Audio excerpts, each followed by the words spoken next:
Тэгэхээр удирдах ажилтан болсон цагаас хойш яг энэ хуучин гүйцэтгэх төвчний зам үйлээсээ салж чадахгүй болвол хамаг юмыг хийждэг те хүн болгоныхаа урдуур орж юм хийдэг хүмүүс.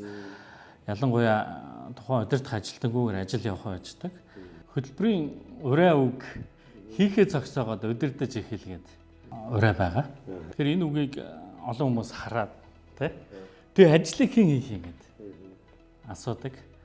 Яг бидэнд нийтлэг ялангуяа удирдах ажилтнуудын хувьд өмнө нь маш сайн гүйцэтгэх төвшөнд маш сайн ажиллаж байсан хийх юмаа одоо сайн мэддэг ур чадвар туршлага их сайн хоримтлуулж чадсан үр дүн сайн гаргадаг учраас бид хүн дэвшээд ажилладаг.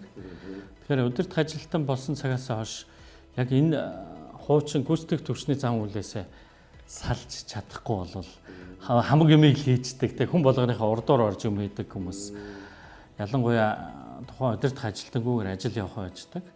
Оролцох тоолонд хамт ажиллаж байгаа хүмүүсийнх нь өөртөө итгэл унж байдаг, нурж байдаг те. За тэгээ юм болохоор удирдах ажилтан дээр бүх буруу ирдэг. Иймэрхүү одоо үр дагаврууд бол байнгын өрнж байдаг. Тэгэхээр үүнээс салахын тулд бид хүн удирдах ажилтнууд яг манлайллын ойлголтууд бай. Өөр дээрээ ер нь энэ сургалтын эхэнд маань олон байгууллагаас ирсэн удирдах ажилтнууд ирээд өөрийгөө манлайллын 14 чадамжийн дагуу үнэлгээ өгдөг. Тэгэхээр чадамж гэхээр их хатуу зүйл нь мэддэг тухай асуудал биш.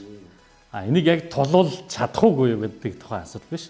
Та үнэхээр байнгын хэрэгжүүлэгч нь байж чаддаг уу гэдэг ойлголтоор хардаг. За тэгээ яг ингээ хатуу ингээ харах юм бол мэдээж хэрэг удирдах ажилтан болгонд өөрийн гэсэн бас нэг юм давуу те эзэмсэн чадамжууд бол бий. Тэгэхээр түүндээ магадгүй удирдах ажилт болгоны тулгарч байгаа сорилт бэрхшээлүүд өөр учраас өөрийнхөө төлөвлөгөө гаргаж ажилладаг. Энэ хөтөлбөрт оролцож байгаа хүмүүс маань бие биенээсээ суралцаад явахаас гадна өөрийн хувийн яг би ямар төвшөнд аль чадамжаа илүү өсгөмөр байна. Үнэлгээ болон хувийн төлөвлөгөөгөө гаргаад тэгэхээр зорьсон үр дүндээ хүрэхин тулд зорилготой дандаа юм үйлдэлүүд даалгавруудыг гүйцэтгээд явдаг.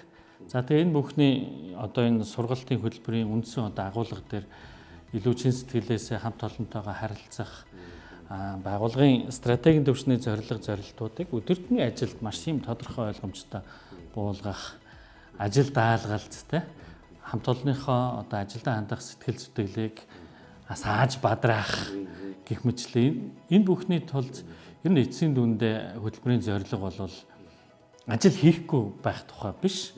Харин бусдынхаа тэр хүч чадамж бололцоо урам зоригийг бадрааснаар багаараа илүү том ажлыг нугалж чаддаг байх нөлөөтэй үр дүнтэй манлайлагч одоо энэ чадраа өсгөх тухай зорилготой.